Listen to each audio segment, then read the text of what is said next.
দক্ষিণ কলকাতার এক স্টুডিওতে হয়ে গেল বহুল আলোচিত অরুন্ধতির রিমেকের শুটিং।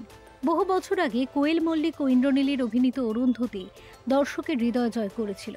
বাঙালির সিনেমার ইতিহাসে জায়গা করে নেওয়া সেই চরিত্র এবার ফিরছে একেবারে নতুন রূপে, নতুন আঙ্গিকে। নতুন ছবির মেকআপ ও লুক ডিজাইনে যুক্ত হয়েছেন মেকআপ আর্টিস্ট মাধবী সর্দার ও রেশমিজ মেকওভারের দক্ষ শিল্পীরা। তাদের অক্লান্ত পরিশ্রমে ধাপে ধাপে তৈরি হচ্ছে আধুনিক অরুন্ধতির রূপ। প্রতিটি লুক, প্রতিটি চরিত্রায়নকে নিখুঁতভাবে ফুটিয়ে তুলতে দিন-রাত কাজ করছেন মেকআপ টিম ও কলাকুশলীরা। রেশমি জানিয়েছেন, এমন একটি বহুল জনপ্রিয় চরিত্রকে নতুন রূপে তুলে ধরা সহজ নয়, তবে তাদের লক্ষ্য দর্শকদের সামনে এক অভিনব অভিজ্ঞতা তুলে ধরা।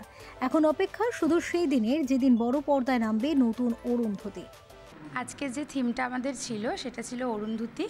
তো আমার সাথে অরুন্ধতীও রয়েছে আর কালরুদ্রও রয়েছে, দুজনের সাথে আলাপ করে নেন। আর বাকিটা টিভির পর্দায় দেখবেন, সবাই জানাবেন কেমন লাগলো। সত্যিই খুব ভালো লেগেছে। আর এই ক্যারেক্টারটা আমার খুব পছন্দ ছিল আগে থেকেই, মানে যখন কোয়েল মল্লিক অ্যান্ড ইন্দ্রনীল যখন করেছিলেন তখন আমার খুব পছন্দ ছিল। তখন আমরা খুব ছোট, বাট আশা করি আজকে দিদি এই মেকওভারটা আমাকে করেছেন। ইভেন আপনারা দেখতেই পাবেন যে আমি কেমন কি অ্যাক্টিং করেছি, সেটা আপনারা টিভির পর্দায় দেখতে পাবেন। বাট আশা করি আমার খুবই ভালো লেগেছে এই কাজটা করে।